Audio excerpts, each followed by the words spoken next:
네, 안녕하십니까. 오늘은 6월 3일 토요일입니다. 밤사이 보니까, 그죠? 미국 디폴트, 타결, 하원을 이어서 상원까지 무난하게 통과했다 해서 다우 나스닥 또 많이 올랐더라고요. 분위기도 좋아지고. 그런 과정을 보면, 그죠? 제가 앞전에도 계속 어떤 이런 설명을 드리잖아요. 어쩔 때 보면 미국의 디폴트는 그냥 쇼다. 적당한 쇼다. 미국이, 그죠? 다른 나라, 제3국을 바라보는 시각, 이런 거를 미국이 또 증액한 거에 대해서 비난을 받기 싫으니까 적당히 쇼를 하는 거다. 그렇게 말씀을 드렸죠. 미국이라는 나라는요, 약간 그런 게 있어요. 여당, 야당, 자기 야심에 의해서 싸우더라도 항상 뭉치는 경우가 있어요. 어떨 때 미국의 국익을 위해서는 항상 뭉쳐요. 예전에 영화 중에 라이언 일병구학이라는 영화가 있었거든요. 그 영화를 보면 미국인의 어떤 의식, 사상을 가장 잘 대변해주는 영화가 아닌가 이런 생각이 들어요. 미국이라는 나라는요, 어찌 보면 한 200 몇십 년의 짧은 역사를 갖고 있는 나라잖아요. 그러다 보니까 다른 나라에 비해서 내세울 거, 그러니까 어떤 문화라든지 아니면 우월한 어떤 조상, 그러면 역사, 이런 거에 대해서 좀 어떤 열등감을 갖고 있다, 이래 볼 수도 있거든요. 그러다 보니까 얘네들은 여러 민족, 다민족이 뭉쳐가 있지만 미국이라는 강력한 중심, 그거에 대해서는 불변인 것 같아요. 일본이 천황을 중심으로 뭉치고, 그죠? 중국이 중화 사상해서 우리는 세상의 중심이다. 이런 어떤 자존감을 높이고, 우리는 찬란한 반만년의 역사다. 그러니까 우리 역사를 자랑하고 하듯이, 미국은 단결 같아요. 내가 국가에 뭔가를 바라기 전에 국가를 위해서 뭘 했는지 생각해라. 딱 그 정도 의식 같거든요. 그런 관점에서 보니까 예전부터 오랫동안 주식을 하면서요, 저는 항상 느끼는 게 민주당, 공화당, 아니면 정치인, 아니면 대통령, 모든 사람들은 쇼를 한다. 왜? 최종적으로는 미국에서 미국이 이득이 되는 방향으로 결론은 내놨다는 거죠. 결론은 정해두고 제3국이 남들이 봤을 때 수긍할 수 있는 그런 쇼를 한다, 이래 보는 거죠. 물론 아니라고 반박할 수는 있어요. 그렇지만 제가 말씀드리는 제 논리대로 이제 한번 더 복기를 하는 거죠. 하원, 상원 통과했으니까 이제, 그죠? 6월 4일 내일 되겠네요. 6월 4일 날 바이든 대통령, 그죠? 서명만 남았죠. 그 대통령 서명하고 나면 6월 5일 날 의회 통과, 집행, 그러면 끝나는 거죠. 그런데 그동안은, 그죠? 미국이 디폴트, 그래서 주가가 폭락한다. 전 세계가 어떤 패닉에 빠질 것이다. 어떤 그런 공포가 쫙 눌렀죠. 그 누르는 사이에 얘네들은 우리나라 시장에서 삼전 하이닉스를 열심히 사모았고, 그죠? 공포를 불어두고, 5월 달만 해도 한 4조 이상의 어떤 매수를 했어요. 물론 삼전 하이닉스 여기에 국한됐다는 것은 좀 아쉽죠. 그렇지만 어쨌든 모두의 어떤 시각은 미국 디폴트 공포에 있을 때 월가 미국은 우리나라 주식마저도 사모았다. 이래 볼 수 있습니다. 그러면 여기에서 우리가 공부 차원에서 한번 지난 시간을 미국의 디폴트 이 과정을 한번 복기를 해보자는 거죠. 물론 어거질 수도 있어요. 제가 결과를 두고 끼야 맞추기 식으로 할 수는 있어요. 그래서 저는 저의 생각을 말씀드리고 또 각자 한번 생각을 해보자는 거죠. 어떻게 흘러가는지. 그러면 가장 급박했던 일주일을 한번 복기를 해볼게요. 앨런이 그죠? 앨런이 6월 1일까지 합의를 못 보면 미국은 디폴트 선언, 그죠? 할 수밖에 없다. 이런 식으로 어떤 시장에 엄청난 공포를 던져주고, 그 다음에 어떤 긴박함이 왔다 갔다 했어요. 초창기는 서로가 핑퐁 치고, 바이든과 메카시가 한두 번 만났지만 결렬 이런 식으로 흘러갔다는 거죠. 한번 결렬될 때마다 주가는 요동을 쳤죠. 그리고 마지막 일정을 보면 그 5월 31일 날 일단은 의회에, 그죠? 안건이 올라가고 뭔가 진행을 하기 위해서는 하원 운영위가 열려야 되거든요. 그 부분이 5월 31일 날 그 하원 운영위가 열렸어요. 하원 운영위는 그 13명이 해요. 하원 운영위는. 그러니까 공화당에서 9명, 민주당에서 4명. 그래 보면 공화당이 9명이니까 압도적으로 많아요. 근데 여기에서 만일 부결시키든지 문제가 생겼으면 안 된다는 거죠. 그 다음 진행이 안 돼요. 그런데 공화당이 9명이고 민주당이 4명임에도 불구하고 하원 운영위가 아무 큰 잡음 없이 그냥 통과되었어요. 그러면 이미요, 이때부터 답은 정해진 거예요. 5월 31일 날 이미 모든 거는 결정났다. 나머지는 형식적이다. 이래 봐도 큰 문제는 없다는 거죠. 왜냐? 하원 운영위로 나온 공화당 의원 9명은 공화당을 대표해서 나왔어요. 공화당의 모든 의견을 무시하고 지금 마음대로 하지는 않겠죠. 하면 공화당 내부에서 이미 조율이 끝난 상태로 왔다는 거죠. 그러면 우리는 5월 31일 날 하원 운영위가 통과됐을 때 이미 모든 거는 끝났구나 하고 과감하게 배팅을 쳐도 괜찮은 시기였다. 이래 볼 수 있는 거죠. 왜 이 과정을 중요시 봐야 되냐면요. 우리가 앞으로도 주식을 하면 이런 일을 또 맞닥뜨려요. 그죠? 계속 반복해서 맞닥뜨린다고요. 하면 이번에 정액의 합의를 본 이 유효기간은, 그죠? 2025년 1월까지거든요. 그럼 그 이유가 되면 또 똑같은 상황이 뉴스에 막 나올 거라는 거죠. 지금의 상황을 잘 기억해 두면 그때 가서는 능수능란하게 수렇게 역이용할 수 있다. 이래 볼 수도 있는 거예요. 하면 5월 31일 날 하원 운영이 통과. 그러면 그 다음 날 하원이 열렸어요. 하원의 인원수로 보면, 그죠? 하원도 보면 공화당이 훨씬 사람이 많아요. 그죠? 공화당이 222명, 민주당이 213명. 그죠? 그러면 어쨌든 이 안건이 올라가면 과반수를 통과해야 되거든요. 과반수를 통과해야 이 안건이 진행이 되는 거죠. 그러면 과반수가 통과되려면 몇 명이 되죠? 상원이 100명이고 하원이 435명이니까 예. 과반수는 218명이 표면 과반이 넘겠네요. 맞아요. 네, 218표. 오, 암산 잘하시네. 그렇죠. 435명의 과반. 218명 맞겠네요. 예, 감사합니다. 어쨌든 이 하원 435명 중에 과반 218표 이상을 넘겨야 통과가 되는데 민주당이 213명이라 그랬잖아요. 과반은 218명, 5명이 모자란단 말이죠. 그럼 공화당에서 부결시켜버리면 또 어떻게 돼요? 안 되죠. 안 되는 상황이란 말이에요. 그런데 투표를 했어. 투표를 했는데 결과는 어떻게 돼요? 찬성이 314표가 나왔어요. 반대가 117표. 그 말은 뭡니까? 찬성이 민주당이 213명밖에 없는데 314표가 나왔다는 거는 공화당에서 압도적으로 밀어줬다는 거죠. 그러면 여기만 봐도 찬성과 반대 적당한 비율로 너는 찬성해라, 너는 반대할게.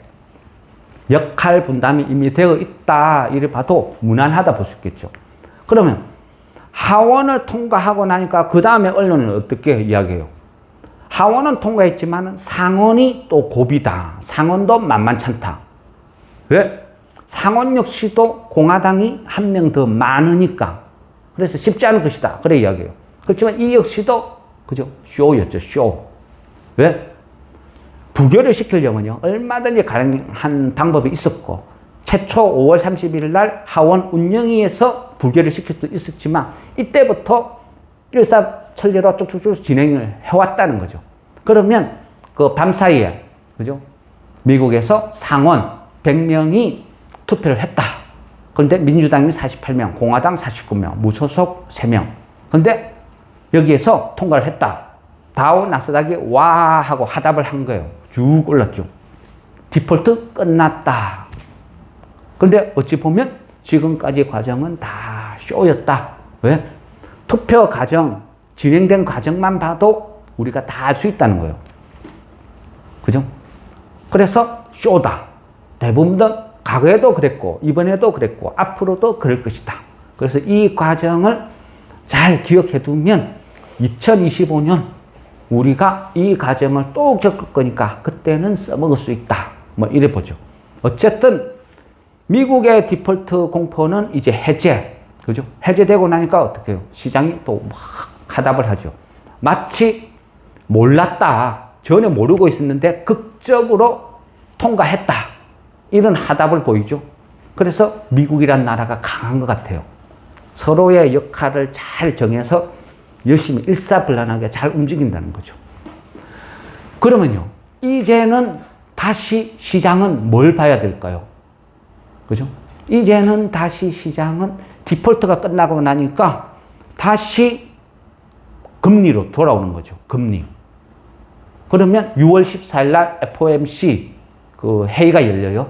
그럼 이 회의가 열리면 여기에서 어떤 상황으로 전개될 것인가? 이게 또 문제란 말이죠.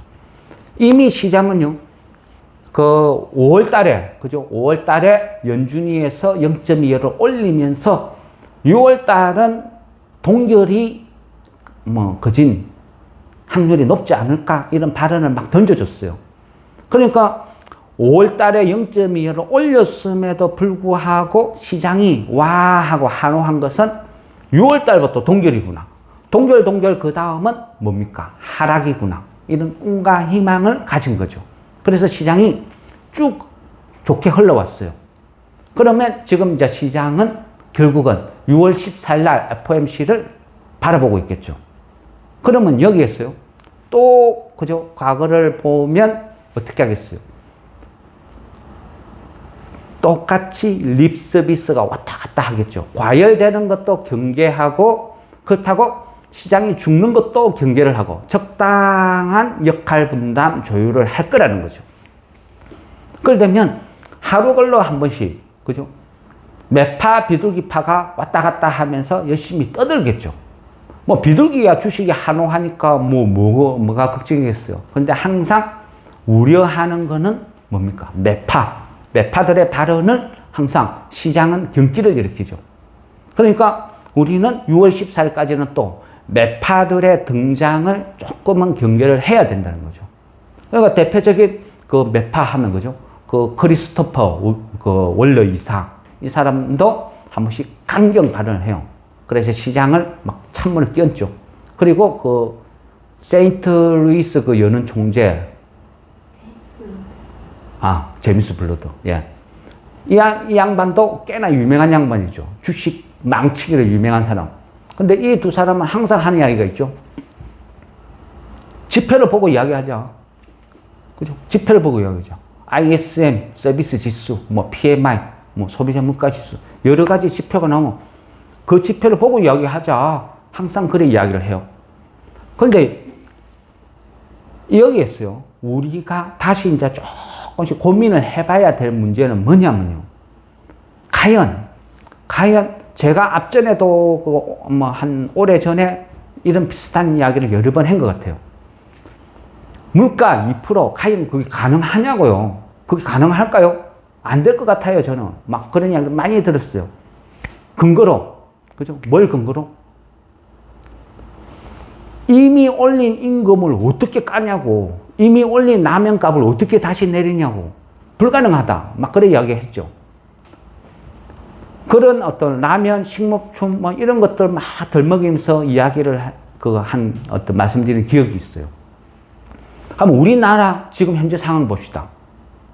좋아졌다고, 조금 나아졌다고, 어느 회사에서 우리 물건값 올린 거 다시 내릴게요. 아무도 안 하죠. 그죠?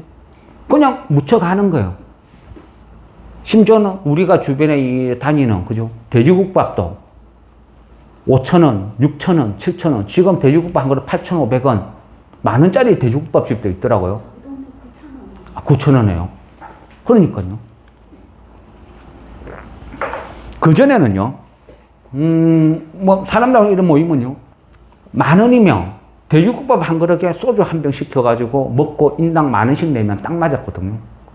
그런데 지금은 아니라는 거죠. 플러스 만 얼마씩 계산도 복잡한 어떤 그런 상황을 만들어 놨어요. 근데 그게 작년보다 지금이 굉장히 좋아졌습니다. 나아졌습니다. 그래서 가격을 다운하는 거는 못 봤어요. 그대로 묻혀가는 거예요. 미국도 그러겠죠. 미국도 똑같이 흘러가요. 그 호주 같은 경우, 그죠? 호주 같은 경우 그거 어떤 뉴스를 보니까 그 시급이 0.5%인가 올라서, 그죠? 올라가지고 2만 원 조금 넘는 것 같아요. 그리고 와, 저래 비싼가? 그런 생각을 했거든요.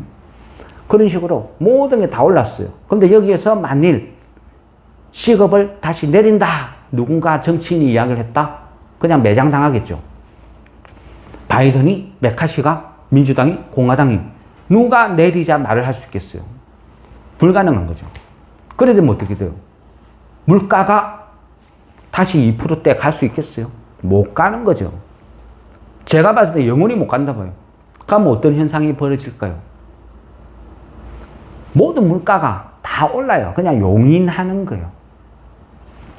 화폐는 계속 찍어냈어요. M1, M2 해가 통화량을 관리하자, 어쩌자, 저쩌자. 경제학자 5만 사람들이 와서 머리를 맞대봐도 옛날같이 돌아갈 수는 없다. 그래 되면 적당한 물가 인상을 용인할 수밖에 없는 거죠. 그냥 1년, 2년 사이에 사람들도 이제 적응을 했어. 돼지국밥 한 그릇은 그냥 9,000원, 만원쯤 해. 적응하고 사는 거예요. 적응하고 살면 물가는 그대로 고착이 돼요. 그럼 어떻게 돼요? 원자재 가격은 떨어졌는데 판매 가격은, 소비자 판매 가격은 그대로 유지가 된다 생각해 보세요. 그래 되면 결국은 기업의 실적은 좋아지는 거죠. 가격 인상 효과가 그대로 자기네들 이익으로 들어가니까. 시간이 지나면요. 보통 과거에 이래 보면요. 인플레이션이라는 거는 가끔 가다가요. 그 하이퍼 인플레이션이라고 그러죠. 막 급상승. 그래 되면 국가가 쫄딱 망해요. 뭐 베네수엘라 이런 나라 같이. 불가능하죠. 그렇지만 그렇지 않고 적당한 인플레이션은 죽었던 경제를 오히려 살리는 경우도 되게 많아요. 왜? 기업들이 올린 가격만큼 그대로 이익으로 잡히니까 어떻게 이익이 늘어나죠. 이익이 늘어나니까 그 회사에 일하는 종업원들은 어떻게 해요? 너가 돈 많이 벌었잖아. 가면 월급 올려줘. 보너스 줘. 성과금 줘. 그러면 그 돈을 받아가지고 우와 풍요롭다. 그 돈 갖고 술 먹으러 가고 뭐 놀러 다니고 그러면 또 소비가 확 살아나는 거죠. 그런데 이 자본주의 사회는 그죠? 모두가 다 혜택을 받을 수는 없는 거예요. 대기업들은 그런 것들을 이익을 바로바로 직원들한테 월급 인상이다 뭐다 반영을 해주겠죠. 근데 중소기업은 어떻게 돼요? 분익부, 빈익빈. 중소기업은 더 힘들어요. 더 어려워요. 안 돼요. 그렇다 보니까 중소기업은 점점 어려지고 가진 대기업은 점점 부를 더 축적 이래 되는 거죠. 그러니까 사람들도 그죠? 그 돈을 많이 버는 사람과 점점 힘들어지는 사람이 갈리는 거죠. 그래 되면 중간계층이 점점 얇아지고 중상류층만 비대해지고 또 하층이 비대해지고 이래 되는 거죠. 주식은요. 주식은 어디에 포함될까요? 주식도 따지고 보면 물가라고 보면 돼요. 주식도 결국은 물가다. 그러니까 이 모든 물가가 다 오르면요. 기업이 이익이 늘어나요. 그 이익이 늘어난 만큼 이 회사가 실적이 좋아졌네. 주가가 반영이 되는 거죠. 그러다 보면 적당한 인플레이션이 오랫동안 진행되다가 고착화되면 그에 비례해서 주가도 대부분 한 단계 레벨업 된다는 거죠. 이게 이제 어떤 과거의 흐름. 그러니까 지금 우리가 미국이 이야기하는 물가 2% 그걸 반드시 맞추어야 된다. 그건 아니라는 거죠. 적당히 사회적인 타협만 있으면 설그머니 넘어간다는 거죠. 바이든도 못 맞춰요. 자기가 어떤 수로 맞추겠어요. 불가능이죠. 그래 되면 어떻게 되겠어요? 목표 2% 물가를 적당히 설그머니 흘리는 거죠. 조금씩 막 우상향시키는 거예요. 금리보다 낮으면 된다. 금리보다 물가가 낮으면 뭐 금리가 5%면 한 4.75 이 정도만 돼도 인플레이션이 안 생긴다. 왜? 인플레이션이란 거는 결국 투기라 그러죠. 투기. 투기 자본이 이게 돈이 되네. 은행에 넣어놓고 5% 금리를 받는 것보다 알루미늄을 왕창 사놓고 기다리는 게 훨씬 이득이 크니까 그쪽에 투자를 하는 거죠. 근데 원자재 이런 거 알루미늄 잔뜩 사놨는데 한 4%대 수익이 난다? 그럼 뭐하러 모험을 해요? 그냥 편안하게 예금으로 간다는 거죠. 그게 점점 어떤 인플레이션이 사회에 녹아드는 어떤 그런 현상이라 봐야 되는 거죠. 그래서 지금의 어떤 금리, 현재 돌아가는 상황, 이런 걸 봤을 때는요, 반드시 물가 2% 이거를 연연할 필요가 있나? 이제는 어느 정도 고착화되지 않나? 이런 생각. 그리고 거기에 비례해서 이제는 주가도 물가 수준에 맞춰서 한 단계 레벨업 되고 그렇게 흘러가야 된다. 이게 어떤 사회적인 분위기로 점점 가는 거 아닌가? 저는 그렇게 보입니다. 제가 어렸을 때 짜장면 한 그릇 50원 시절도 있었거든요. 그죠? 근데 물가 수준이죠. 물가 수준. 여기서 이만큼 세월이 흘렀으니까. 주식도 같은 거예요. 1988년 이전에는요, 주식의 액면가가 500원 있어요. 500원.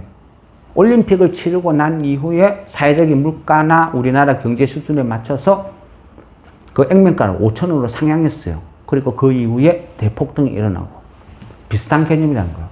그래서 더 이상 이제 인플레이션을 잡아야 된다. 그래서 금리를 올려야 된다. 이게 이제는 안 먹힐 것 같아요. 시장에서. 공포라고 더 이상 안 느낄 것 같다. 오히려 어떤 인플레이션, 물가 수준만큼 주식도 따라서 등달아서 올라간다. 이래 보는 거죠. 어쨌든 그런 부분이 있다. 그리고 향후 그죠? 이제 어떤 월가 연준의 행보, 금리 이런 걸 떠나서 또 하나는 이제 시장에 이제 앞으로 악재가 있다고 하면요. 더 이상 미국 디폴트 이제는 해결됐죠. 금리 어느 정점을 이제는 지가 올려봐야 이제는 얼마나 더 이런 분위기니까 이거 해소됐다. 이래 보면 남은 악재는 뭐냐? 결국은 정치일 것 같아요. 정치. 얼마 전에 그죠? G7 일본 히로시마에서 G7이 열렸죠. 그리고 기시다가 여러 안건이나 뭔가를 막 올리고 했어요. 근데 이번 G7의 결론은 뭐냐면요. 러시아, 중국, 특히 중국이죠, 중국. 미국이 중국을 갈구는데 내 편을 할 것인지 중국 편을 할 것인지 선택을 해라. 중간은 없어. 중립은 없어. 무조건 선택해. 이거를 미국이 강요하는 장이었다. 이번 G7은 그렇게 보는 게 맞는 것 같아요. 그리고 그 일선에서 그죠? 바이든이 자기가 직접 와가지고 사람들을 이렇게 모아놓고 내가 좋아, 시진핑이 좋아 물었다. 좀 이상하잖아요. 모양새도 별로 안 좋고. 그러니까 일본을 내세우는 거죠. 기시다한테. 네가 이런 것 좀 해주면 나는 니를 정말 좋아할 수 있을 것 같은데. 그러니까 기시다가 어떻게 해요? 내가 다 알아서 할게. 판도 내가 깔고 다 알아서 할게. 그래서 뭐하러? 그리고 초청국도 확 불러들이고 거기에서 막 열심히 미국의 등거리를 열심히 긁어준 것 같아요. 그러니까 어떻게 해요? 지금 일본이 그죠? 주가도 막 사상 최고치로 막 치고 막 올라가고 그러죠. 그 올라간 시발점은 결국 그죠? 그 워런 버핏 이런 데서 와 앞으로 일본 좋다. 일본의 어떤 무슨 물산 무슨 종합 상사 이런 거 막 나 얼만큼 사놨다. 와 5% 이상 사놨다. 막 립서비스 떠들었죠. 그러고 나서 우리나라도 그렇고 많은 사람들이 동학개미, 서학개미 하듯이 일본 주식에 또 엄청나게 막 투자를 했어요. 5월 달에 보니까요. 우리 시장이 지금 코스닥, 그죠? 냉랭하죠? 재미가 없죠? 서학개미 붐이 일나듯이요. 지금 우리나라 많은 사람들이 또 일본으로 욱 빠져나가고 있어요. 왜? 그게 돈 된다니까. 그러니까 또 막 쫓아 들어가고 있어요. 또 막 얻어 터지고 징징징 울면서 돌아오겠지만 어쨌든 그런 상태다. 그러면 이번 G7에서 그죠? 결정한 게 뭐죠? 그 바이든이 제청한 게 그 IPEF라고 하죠. IPEF. 근데 IPEF가 그죠? 인도 태평양. 그러니까 IP가 인도, P가 퍼시픽 태평양. 그러니까 IPEF의 어떤 그 연합체 이거라는 거죠. 그러면 IPEF는 바이든이 주도한 그 뭐냐면 결국은요. 주제는 중국을 왕따시키고 우리끼리 뭉쳐서 앞으로 시장을 주도해보자. 그 말이거든요. 근데 미국이 주장한 건 뭐죠? 전 세계 생산량의 25%, 30%를 미국이 장악하고 있다. 그러니까 선택을 해라. 미국을 선택할 것인지 중국을 선택할 것인지. 중국을 선택하면 미국과의 모든 교역은 끝이다. 이렇게 이야기를 하는 거예요. 그게 IPEF, 바이든이 주도하는 하나의 어떤 서클, 모임. 그러면 재밌는 게요. IPEF라는 게 새로운 어떤 개념이 아니고 그전에도 항상 있었어요. 세계 정세에 따라서 만드는 거예요. 한때는 중국이 주도한 어떤 단체, CPTPP 이런 게 있었거든요. 이거는 뭐냐면 한때는 미국과 유럽이 세상을 주도했어요. 그러다 보니까 아시아 국가들이 소외되는 거죠.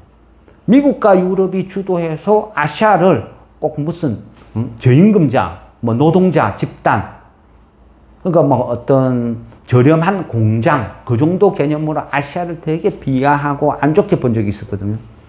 그럴 때 중국을 위시한 아시아 어떤 잠룡이라고 부르는 이런 국가들이 모여서 우리 아시아 국가들의 권위를 찾자 해가지고 또 하나의 동맹체를 만들었어요. 그리고 거기에 정권이 바뀔 때마다 무슨 단체 자꾸 모이는 거예요.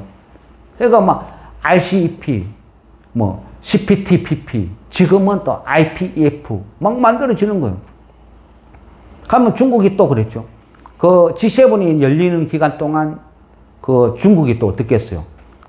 아시안 포럼 주최한다고 막 떠들었죠. 그런데 아시안 포럼 해봐야 결국은 그때 모인 나라 해봐야 뭡니까? 그 옛날에 구소련에서 분리 독립한 그런 나라들, 그러니까 러시아 영향권에 있는 이런 나라들만 중국에 또 아시안 클럽 해가 가입했어요. 그래서 저것끼리 모여가지고 미국의 부당한 행위에 대해서 우리가 같이 또 동맹체를 만들자. 막 그렇게 이야기가 오갔던 거죠. 그래서 지금은, 정치로 보면요. 미국이 중국을 죽일 거다. 여기에 같이 손을 잡고 동참을 할 나라와 안 할 나라. 정확히 선을 끊는 거죠. 중립 없다. 확실하게 설명을 해라. 이게 지금의 골자라는 거죠. 개인적으로 이렇게 생각했을 때는요. 이 정부가 들어왔을 때 나름대로 저 주식적인 시각에서 보면요. 걱정이 많았어요. 과연 이 정부 하에서 우리나라가 잘 견뎌낼 수 있을까? 경제가 순항할 수 있을까? 이런 걱정을 좀 했어요. 주식적인 입장에서. 그런데 다행히도 어부지리로 뭔가 좀 잘 돌아가는 것 같아요. 우리가 그죠? 1950년 6.25가 끝나고 그죠? 미국이 왜 일방적으로 우리를 막 지원해 줬어요? 전쟁으로 파망해서 아무것도 없는 자원이고 뭐고 변제 능력도 없어. 하다못해 미국에서 원조를 해주면 그리고 우리가 갚아낼 능력도 없는 그런 시기였는데도 미국이 우리한테 엄청난 지원을 해줬죠. 왜 그랬겠어요? 그때는 미국과 소련 양강구도였죠. 그러니까 민주주의와 공산주의가 엄청난 대립을 하고 있는 이런 상태에서 미국 입장에서 생각을 해보는 거죠. 어느 게 덕이 되느냐 보는 거죠. 태평양 앞바다를 사이에 두고 대한민국이 중국으로 넘어가고 공산화가 돼버리면 태평양 앞바다에서 그 거대한 바다를 두고 이쪽 미국의 끝과 중국의 끝 두 쪽에서 서로가 견제를 하면서 싸워야 돼요. 그 말은요, 북한에서 핵폭탄을 빵 발사했을 때 미국은 모른다는 거죠. 그러니까 코앞에서 대응을 해야 된다.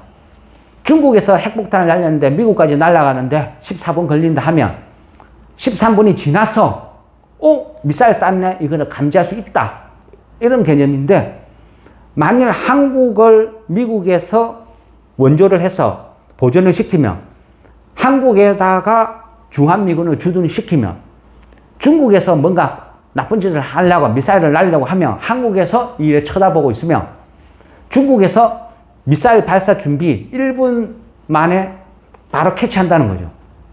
그래서 미국에서 대응할 수 있는 시간을 벌 수 있다. 그래서 한국은 전략적인 요충지다. 한국을 도와주자. 이런 개념이었거든요. 이념 전쟁이라는 거죠.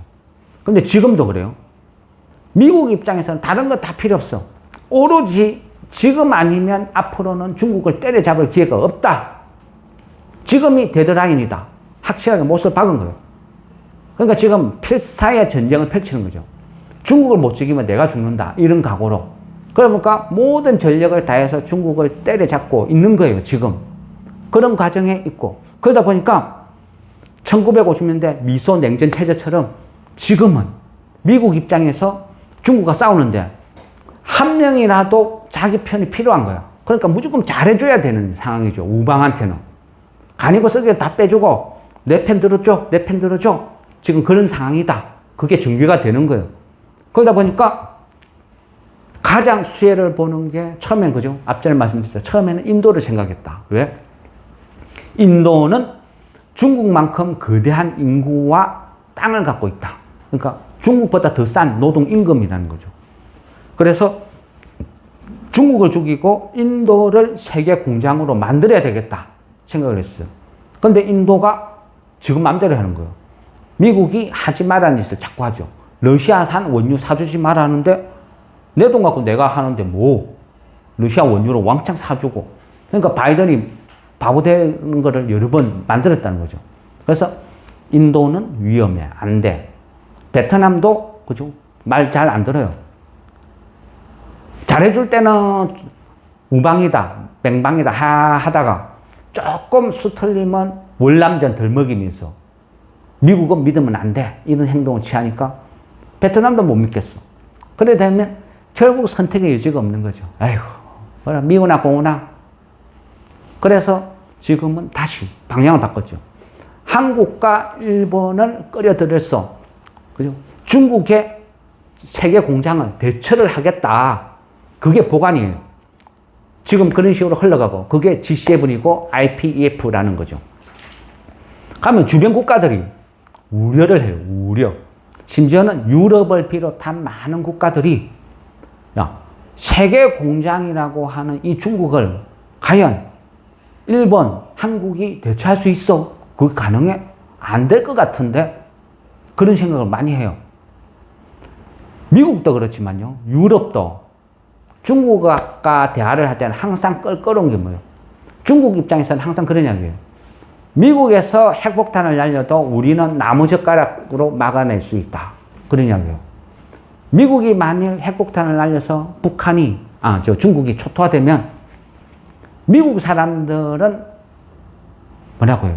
오른손으로, 오른손가락으로 스테이크를 집어먹고 왼손가락으로 응가를 닦아야 될 거야. 그런 이야기를 해요. 네?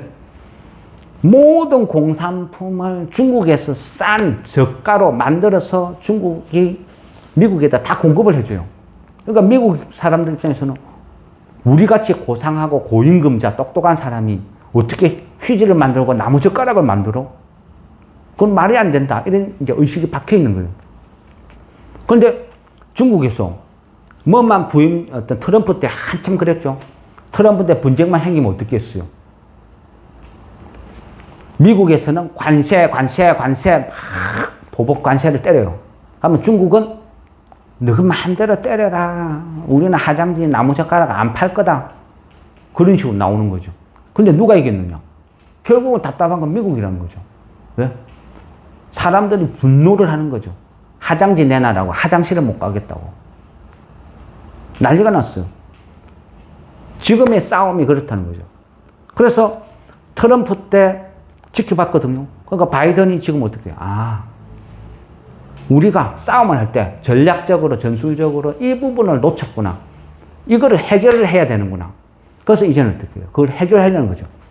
중국을 죽이되 그 세계 공장 역할을 하는 새로운 국가를 만들어야 됐다. 만들어 놓고 싸워야 유럽이든 다른 국가들이 한국에서 도와주니까 일본에서 사오면 되니까. 그래서 미국하고 뭐 짝짝꿍 해도 중국 없어도 아쉽지는 않네. 뭐 그런 생각을 하는 거예요. 그러면 중국은 어떻게 해요? 그런 정책을 펴면 펼칠수록 계속 얼음장로 돼. 히토류 판매하지 마. 리튬 주지 마. 너그 전기차 만든다고 꿈도 꾸지 마. 전기차 만드는 원자재 아무것도 수출하지 마. 그러니까 서로가 막 불편한 관계를 막 왔다 갔다 하고 있는 거예요. 중국이 어떻게 하냐에 따라서 전 세계 리튬 가격이 급등했다, 급락했다, 난리를 치긴다는 거죠. 그래, 지금은 전 세계가 많은 국가들이 중국을 눈치를 보다가, 야, 괜히 미국 편 들고 중국 거슬려가지고 손가락으로 밥 집어 먹는 거 아니야? 그러다가 이제는 조금씩 희망을 갖는 거예요. 바이든이 생각보다 잘하네. 잘하면 한국과 일본이 대체할 수 있을 것도 같은데, 이런 느낌을 주는 거죠. 그러다 보니까 한쪽에서는, 월가에서는 어떤 이야기예요? 야, 이게 먹히네. 그럼 어떡해? 중국에서 돈을 빼가지고 일본, 한국에다 빨리 집어넣어. 먼저 사놔야지. 그게 지금 주가로 반응으로 확 나타나는 것 같아요. 삼전이 그죠? 지금 삼전 아직도 별 그거 없어요. 반도체가 완전 바닥 친 것도 아니고, 턴한 것도 아니고, 돈을 갑자기 확 다시 끌어올리는 것도 아니에요. 그렇지만 삼전이 왜 급등을 하기 시작해요? 그만큼 사재기니까. 미래를 보고. 그러니까 반응을 일으키는 거죠. 하이닉스도 일으키고. 표면적으로는 엔비디아가 쌓아 올린 호재라고 봐야 되겠죠. 표면적으로는. 그렇지만 저는 그 이면에는 이런 정치적인 논리가 있다. 이 정치 논리 때문에 지금 어찌 보면 일본과 우리가 호황을 맞이할 수도 있다. 왜? 전 세계가 바라보는 것은 중국이 대신한 앞으로 우리가 세계 공장의 절반을 담당할 국가니까 엄청난 대형 호재죠. 그런 시각으로 월가에서는 바라보는 게 아닌가. 이제 저는 그렇게 생각하는 거죠. 이게 이제 정치적인 어떤 보는 관점, 개념이고요. 하면 표면적으로는, 그죠? 표면적으로는 지금의 상승장은 엔비디아가 이끌어요. 인공지능 세상이 이제는 온다 하는 거죠. 인공지능이 오고 챗 GPT라는 게 나와서 세상을 깜짝 놀라게 만들었어요. 그리고 챗 GPT가 와, 이거 장난 아닌데 인공지능의 세상을 만들고. 그러니까 그 각종, 그죠? 그 어떤 플랫폼 기업들이 난리가 났어요. 와, 이러다가 완전히 다 잠식당하겠다. 여기에서 인공지능 투자를 조금만 더 늦추면 이제는 기회조차 없겠다. 위기를 느끼는 거죠. 그러다 보면 어떻게 해요? 조급함이 막 생기는 거예요. 우리가 100% 현금 쥐고 있는데 주식이 야금야금 막 올라봐요. 그러면 어떻게 해요? 에이, 빠지겠지. 근데 계속 올라요. 그러면 조급함이 생기죠. 그때는 어떻게 해요? 조급함이 생기면 일단은 조금이라도 사놓고 보자. 그러면서 막 질러요. 그런 심리죠. 지금도 보면 그 인공지능이 챗 GPT라는 어떤 그런 붐을 일으키고 그 챗 GPT의 수혜주가 뭔데 하니까 엔비디아라고 그래요. 엔비디아. 근데 엔비디아가 그죠? 긴가민가 했는데 엔비디아가 그 1분기 실적을 깨놨죠. 엔비디아 실적을 깨니까 깜짝 놀랐죠. 모두가 불황이라 했는데 엔비디아 실적이 그죠? 구조 한 4천억 정도 실적을 발표했어요. 그러니까 시장이 이제 깜짝 놀란 거죠. 질문. 아, 예. 그 엔비디아 실적이 매출이 9조 3,947억이라고 했는데 예. 그 1분기 매출이 보면 10% 증가한 거에 비해서 주가는 거의 180% 증가했는데 이거 너무 과열 아닌가라는 생각이 드는데. 예, 맞아요. 그러니까 지금 우리 대표적인 그 돈나무 언니하고 막 이런 사람들도 유명한 어떤 이런 아니면 어떤 미국의 어떤 유명한 공매도 세력 이런 사람들도 엔비디아가 너무 과열됐다. 이거는 미친 짓이다 하면서 엔비디아 공매도 막 치고 이런 어떤 그런 것도 많이 지금 기사가 나와요. 꼭대기다. 이거 너무 좀 심한 거 아니야? 주가 상승으로 따져보면 너무 과했다. 막 이런 이야기 막 떠들어요. 물론 지금 현재로 봤을 때는 과열이다, 과했다 이래 볼 수도 있어요. 근데 그런 관점으로 보면요. 그런 관점으로 보면 우리나라 에코프로 2차 전지 이것도 똑같은 개념이에요. 지금 당장 그만큼 돈을 못 벌어요. 근데 10년 후에 5년 후에 그때 기대치까지 다 끌어와 가지고 시장이 반영을 시키는 거죠. 근데 과열은 된 거는 맞아요. 그래서 확 끌어올리는 거죠. 그러면 어쨌든 지금의 엔비디아는요, 어떤 개념이냐면 4차 혁명, 어쩌면 5차 혁명, 인공지능 시대의 최대 수혜주다. 그리고 현재 인공지능에 들어가는 그죠? 시스템, GPU는 엔비디아밖에 못 만든다는 거죠. 다른 데서 대체할 수 있는 뭔가가 있으면 저 정도는 못 가죠. 근데 엔비디아 아니면 만드는 데가 없다는 거예요, 전 세계에. 그러니까 플러스 알파 P가 계속 붙는 거죠. 그래서 과열됐다고 하면서도 계속 치고 올라가는 거죠. 하면 인공지능을 한다는 거는 뭐죠?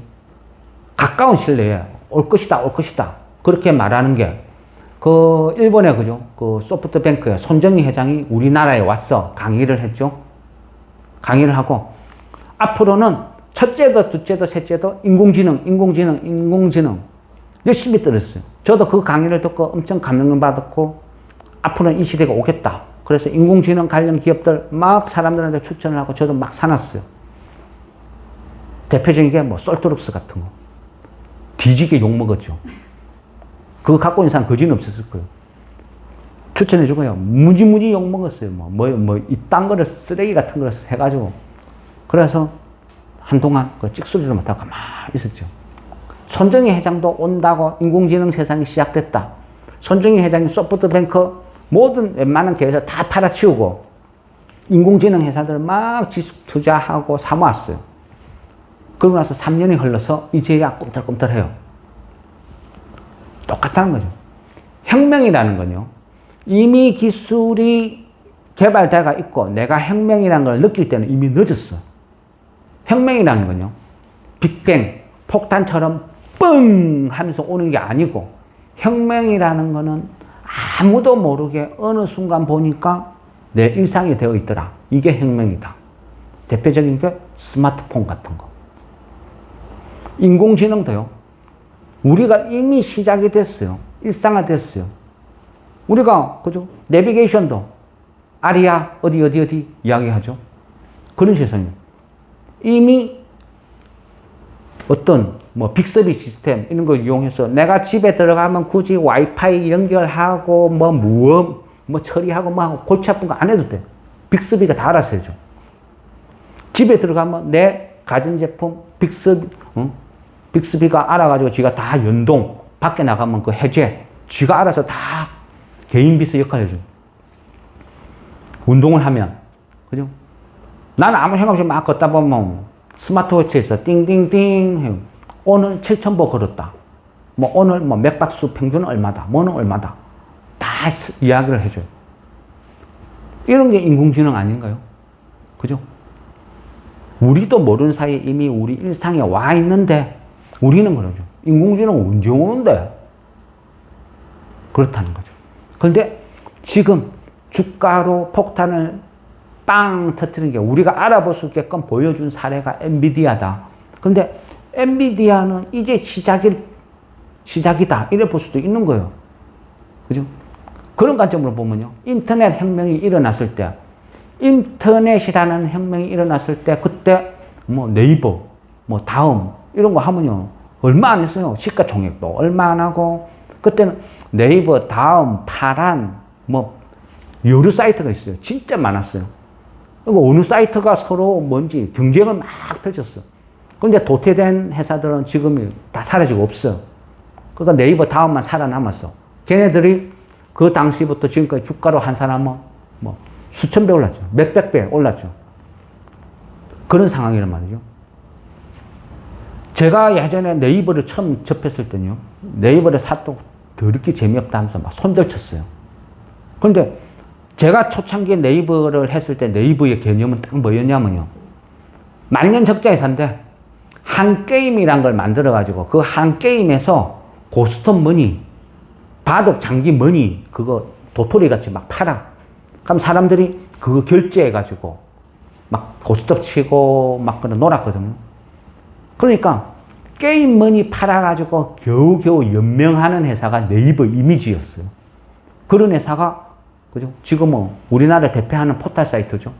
그때 지금 주식 가격 그대로 뜨고 있었다면 비교하면 중간에 무상증자 몇 번 한 거 다 감안하면 그죠? 한 몇백 배 수익은 된 것 같아요. 엔비디아 지금 180% 그 가격이 올란 것 같아요. 그렇지만 앞으로 제2, 제3의 엔비디아가 나와서 GPU를 만들어낸 회사가 나오지 않는 이상에는 얘는 계속 독주, 계속 갈 거라는 거죠. 계속 오른다. 계속 오르면 어떻게 되겠어요? 결국은 엔비디아가 다른 애들을 끌고 가는 거죠. 엔비디아와 그의 친구들. 그죠? 인공지능은 건 뭐죠? 인공지능을 하려면 결국은 반드시 필요한 게 데이터 센터예요. 필수죠. 그만큼 빠른 두뇌 처리 역할을 할 수 있는 뭔가가 있어야 돼요. 그러면 이 데이터 센터를, 인공지능 데이터 센터를 만들려면 또 뭐예요? GPU와 메모리는 필수죠. 그러면 그 메모리는, 그죠? 어디에서 사와요? 우리가 잘 아는 거잖아요. 삼성 하이닉스. 5월 달만 낳고 봤을 때는요, 하이닉스가 한 20몇 %가 상승했어요. 왜? 엔비디아 공급해주는 공급업체잖아요, 하이닉스가. 그러니까 엔비디아가 막 급등하니까 하이닉스도 덩달아서 그냥 올라간 거예요. 그런 개념이라는 거죠. 같이 끌고 간다. 이래 볼 수도 있는 거예요. 그러니까 엔비디아가 결국은요, 계속 오르면 실제 수요는 없어. 반도체, 그죠? 메모리가 바닥을 친 이유도 뭐예요? 수요가 없는 거죠. 수요가 없다는 건요, 투기하고 반대 개념이에요. 심리적인 거예요, 심리. 왜? 더 떨어질 것 같으니까 안 사는 거죠. 더 떨어질 것 같으니까 안 사고 계속 버티는 거예요. 더 떨어지다, 더 떨어지다. 그러니까 모든 사람들이 더 떨어지기를 기다리고 계속 지켜보고 있는 거예요. 그런데 엔비디아가 갑자기 불을 지펴놨어요. 불을 지피고 챗GPT라는 게 나와서 인공지능을 막 세상에 알리고 하다 보니까 다른 업체들이 여기에서 멈추면 안 되겠다. 우리도 선제적으로 빨리 인공지능을 시작해야 더 늦기 전에 쫓아갈 수 있다. 막 투자를 해요. 투자를 하다 보니까 엔비디아의 GPU는 없어서 막 대기를 하는 상태고, 그러다 보니까 덩달아서 메모리도 야, 이 정도면 바닥이고 앞으로 어떻게 될지 몰라. 급등하는 거 아니야? 선제적으로 일단 사놓자. 그런 식으로 이제는, 그죠? 바닥을 치고 수요가 막 생기는 거예요. 5월 달에요. 5월 달에 우리나라 그 어떤 수출 동향을 한번 보니까요. 계속 바닥을 쳤죠. 그죠? 우리나라 같이 수출로 먹고 사는 나라는요, 큰 그림, 우리나라의 미래, 그러니까 우리나라의 경제 미래가 코스피, 우리 주식의 미래라 볼 수도 있겠죠. 거진 비싸게 흘러가요.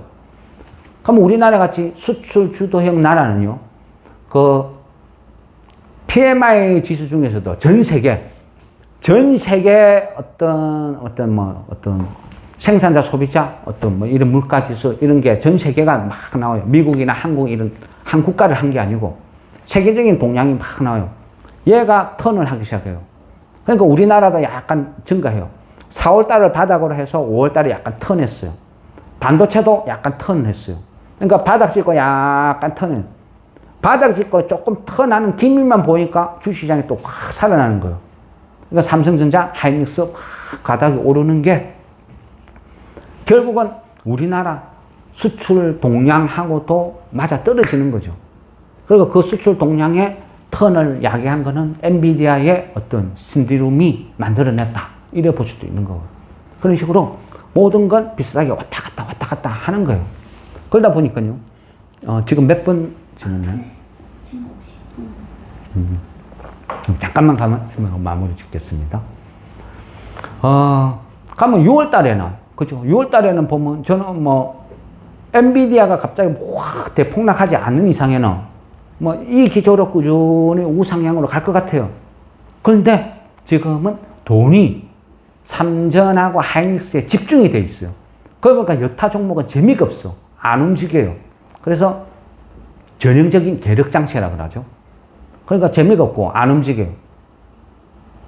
그러면 이 상황에서 그죠? 고객예탁금 18조 5천억에서 새로운 어떤 개인들이 확 밀고 들어와가지고 점점 늘어나면 좋겠는데 그게 어렵다고 하면 결국은 선택과 집중이라는 걸 해야 돼요. 테마. 선택과 집중. 이 테마라는 게 선택과 집중이 이게 굉장히 어려워요.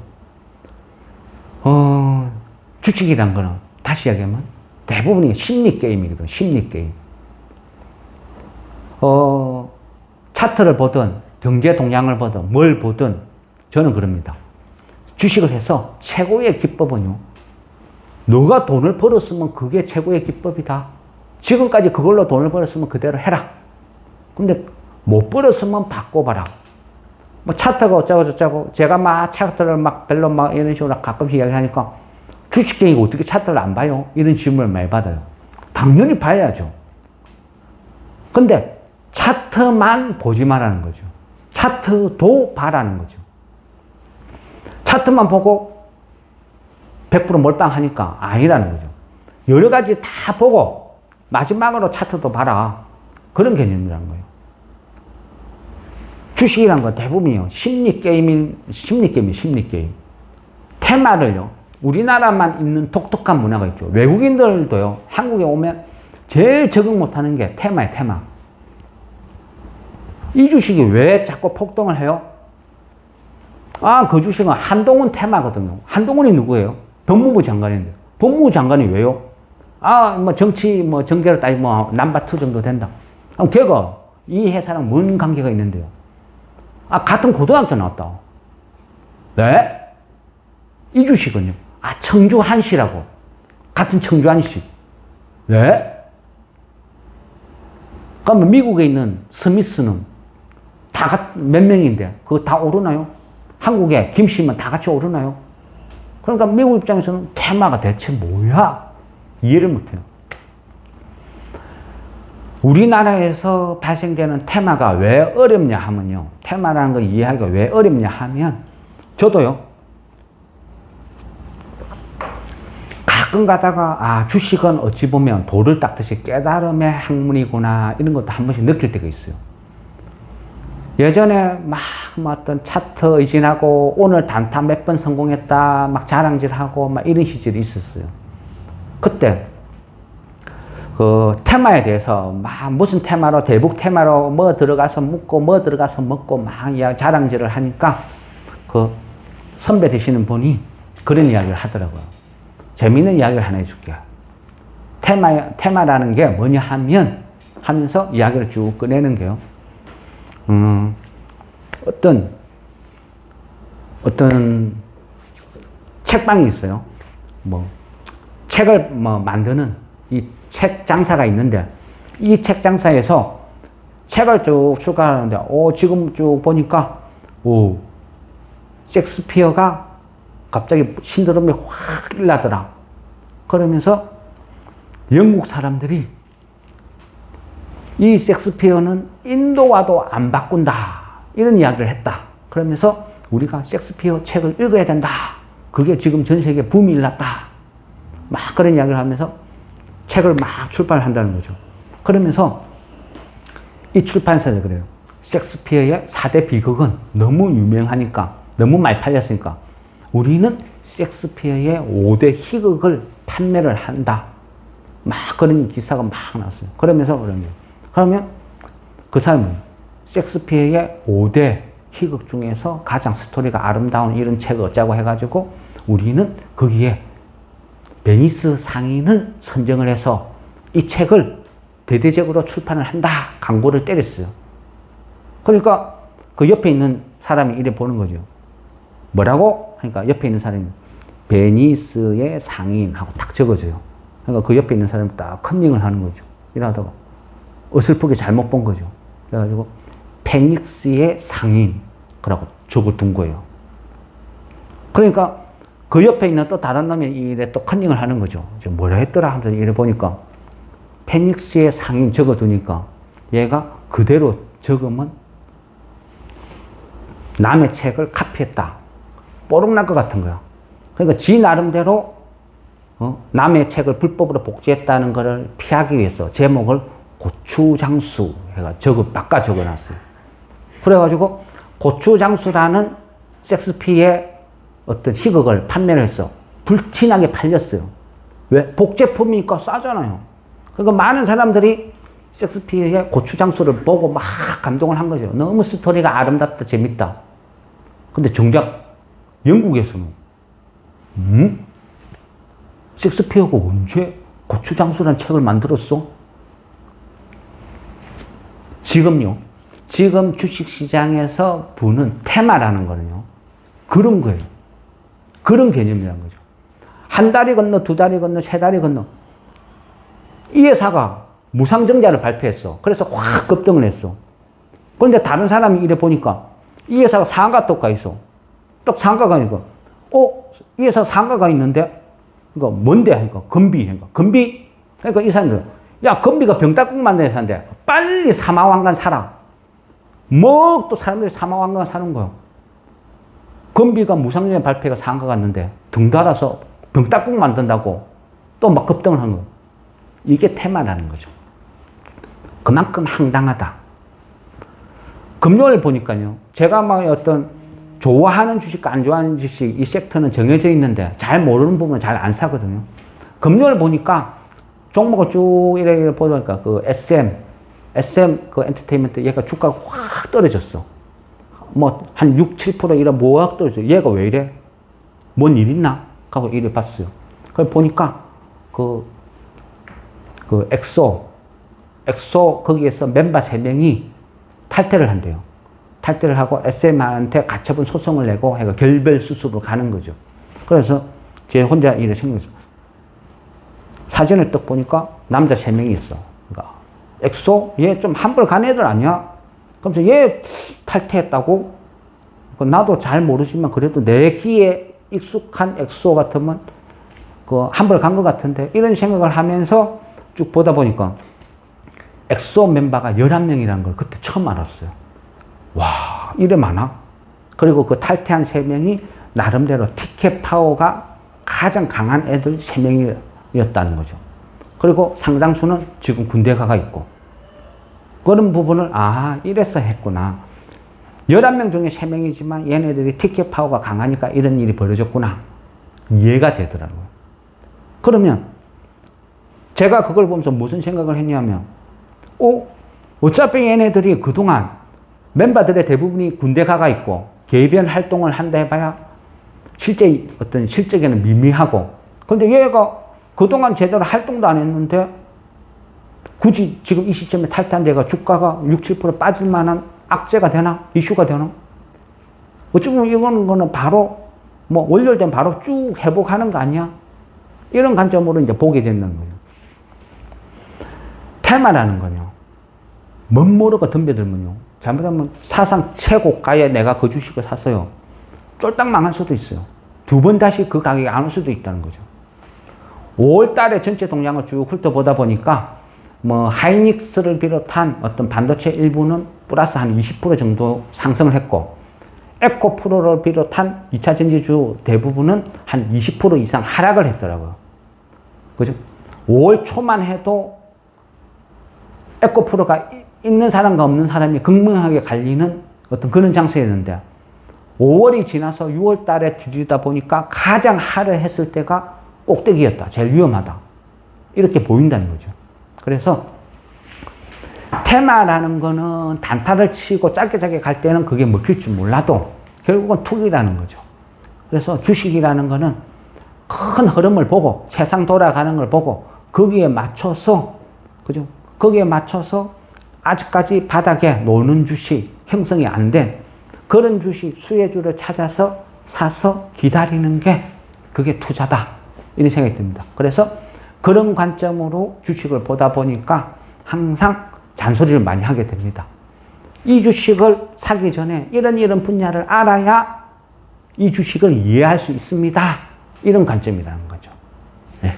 이상 제가 생각하는 시황을 마무리 짓겠습니다. 결국은요, 6월 달은 그 엔비디아 돌풍은 계속 이어질 것이고, 이어지다 보면 반도체 관련 숨어있는 수혜주들을 찾아내는 게임, 그리고 또 하나는 G7 전쟁은 계속 이어진다. 이어지니까 앞으로는 2차 전지나 뭐나 중국을 완전히 배제한다. 세상에서 중국을 삭제하고 2차 전지를 한다고. 이런 가정하에 중국 자원을 대체할 수 있는 그런 기술을 갖고 있는 회사를 찾는 게임이다. 그거는 6월은 그런 장세로 갈 것 같다. 이런 생각으로 제 어떤 개인적인 생각 마무리하고 끝내겠습니다. 네, 수고했습니다.